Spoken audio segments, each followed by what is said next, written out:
Umugoroba mwiza kuri mwewe mwese mudukurikira hano kuri Scott TV Show. Turabasuje aho muhereye mwese, aho bwije bukeye, twifuriza ibihe byiza ndetse n'amahoro aturuka ku Mana. Twizera ko umeze neza, natwe turashima Imana. Ikaze mu mwanya wacu w'amakuru twe kubagezaho.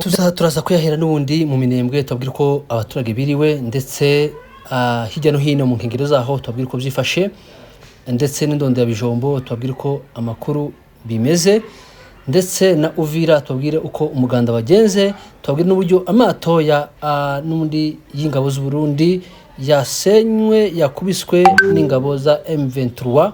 Ubungubu zikaba zayatwite zashwanyaguye, ndetse tubabwire n'uburyo intambara yagenze n'ubundi muri kace ka Makobola ndetse n'ahari ku Gatongo, tubabwire ko byifashe.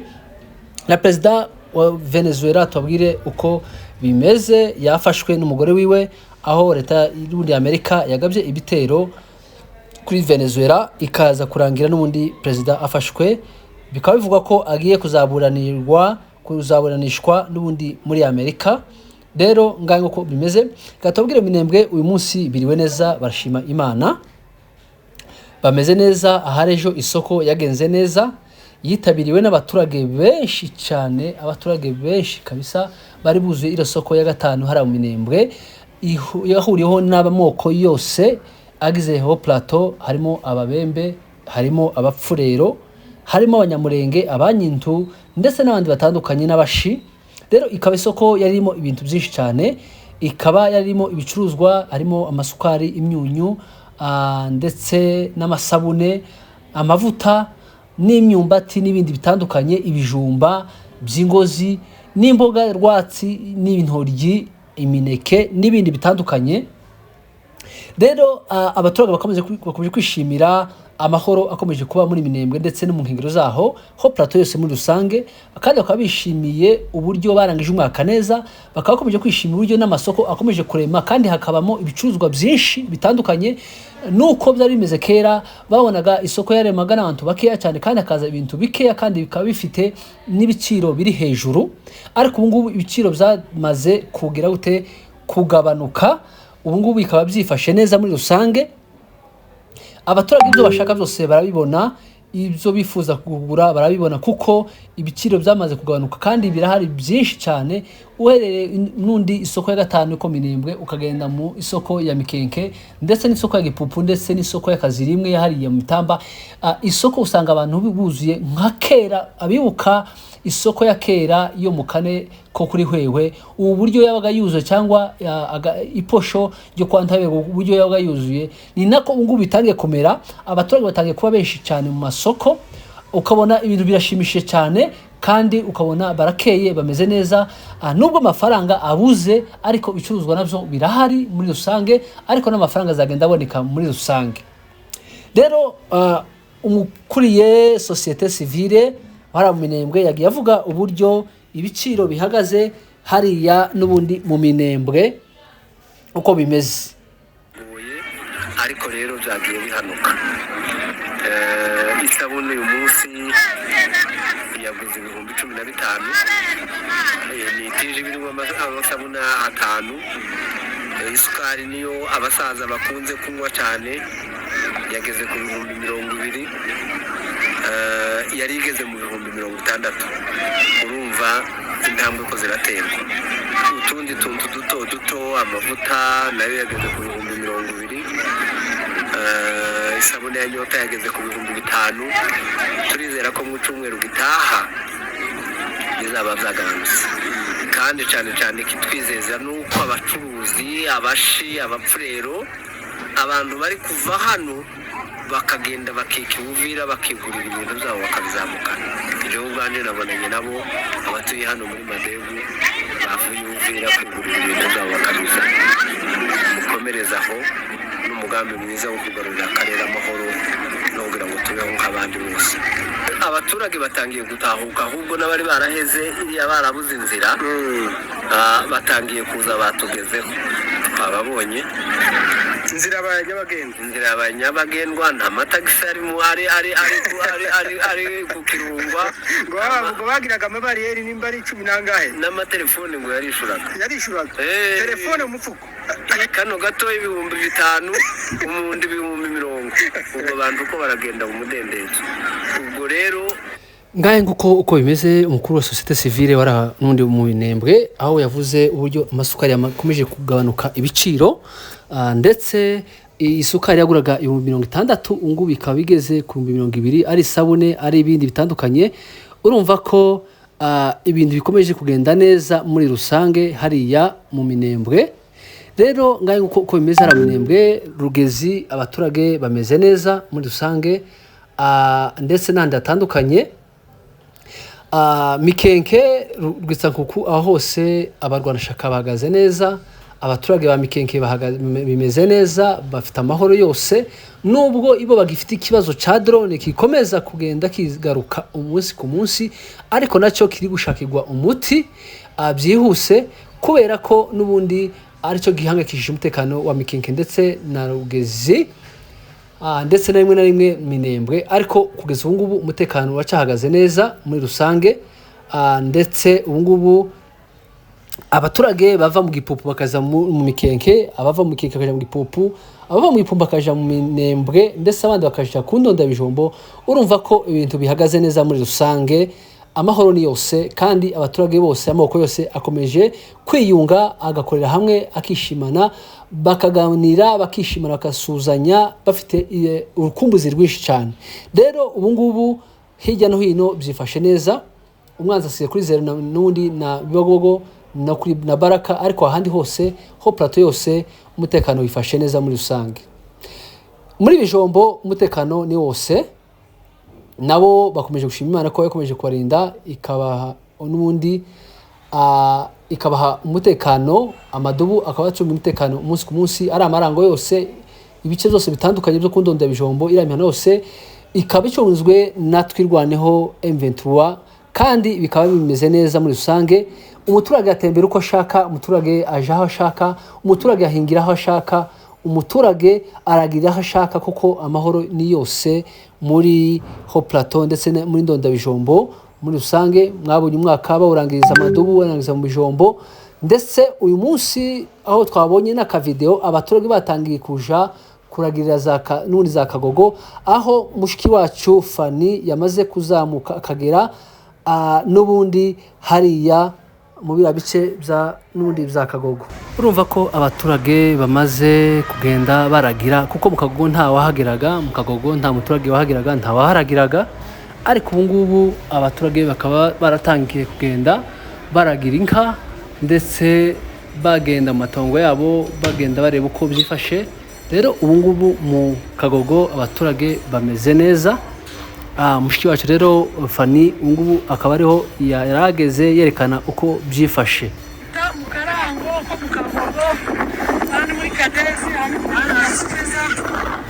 berekesha abavuna mweto batwangirije ubutaka bwacu berekesha gati n'ingabonye berekehere hose bereke tubarimba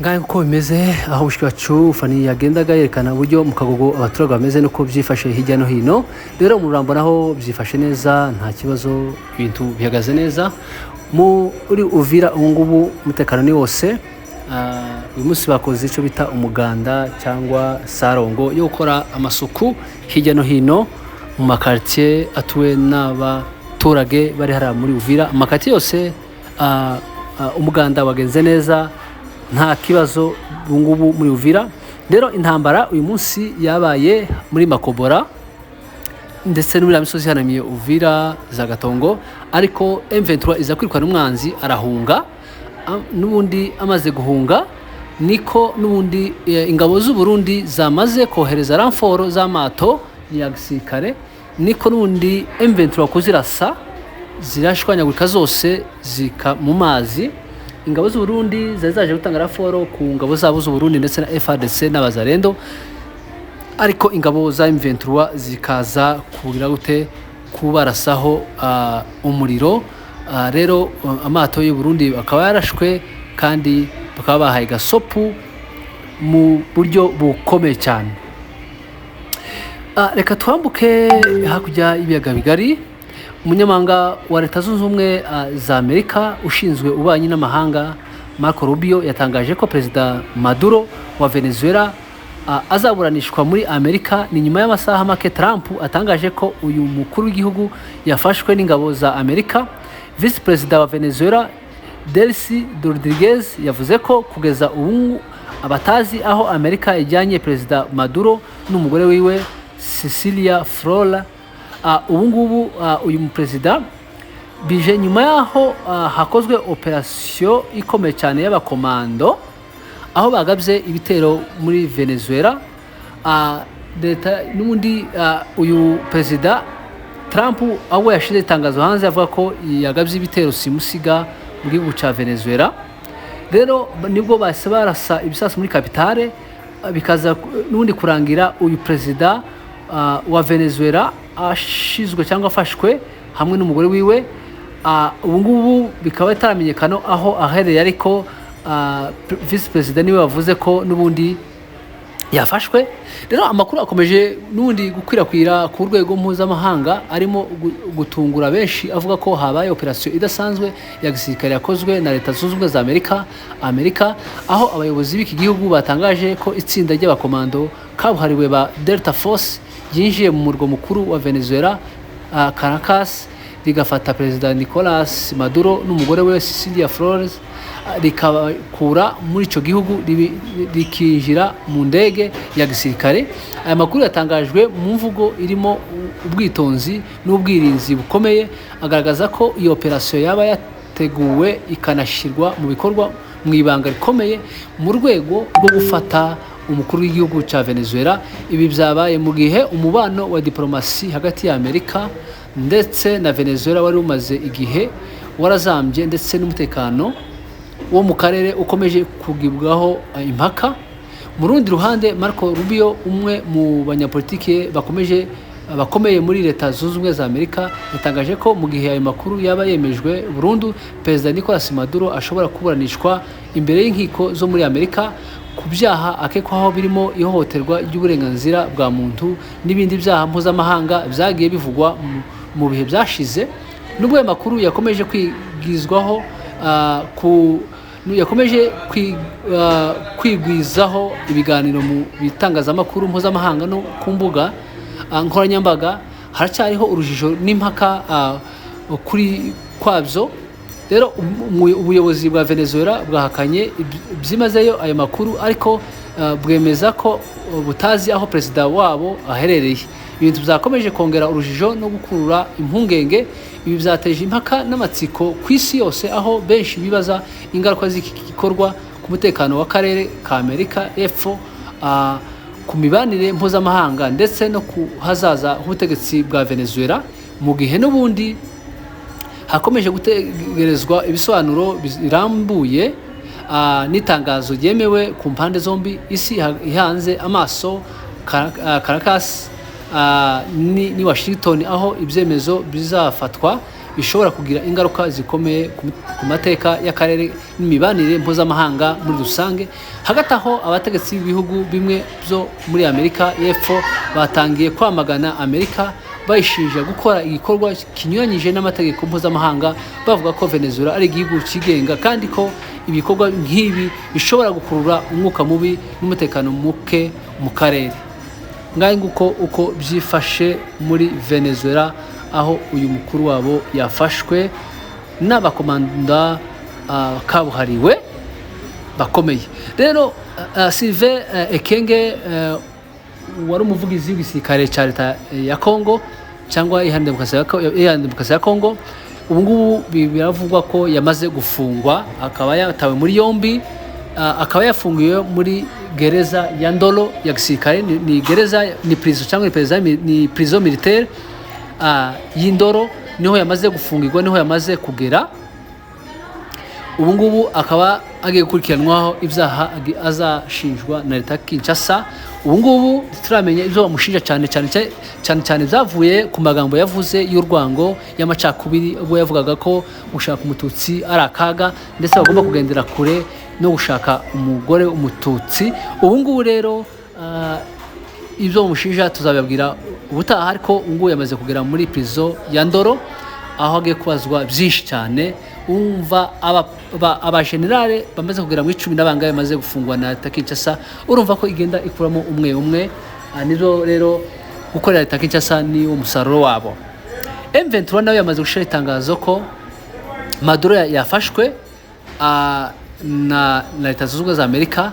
Ahita bavuga ko Kirombo ngo ari we utahiwe, ngo niwe intare za Sarambwe ziri kureba zitegereje amaso n'amatwi. Ubu ngubu Gisekedi ngo niwe batahiye kuzafata neza. Piri nawe bakamufata bakamushyira muri yombi kuko nawe ngo ntiyumva, ngo ni ubu ngubu ngo amatwi ngo yarayafunze. Reka tubashimire mwe mukomeje kubana natwe umunsi ku munsi, mukomeze mubana natwe umunsi ku munsi. Utakora subscribe kuri TV Show tugusanga dukore kugira ngo uzazobona ibiganiro byacu ku gihe. Rero amakuru yacu tuza kongera nundi ejo mu gitondo ku cyumweru ngo tuzababwira update uko byifashe hirya no hino. Rero amakuru uyu munsi muri weekend turasoje, rero ahasigaye na utaha na hejo tuzongera. Murakoze mugirire byiza.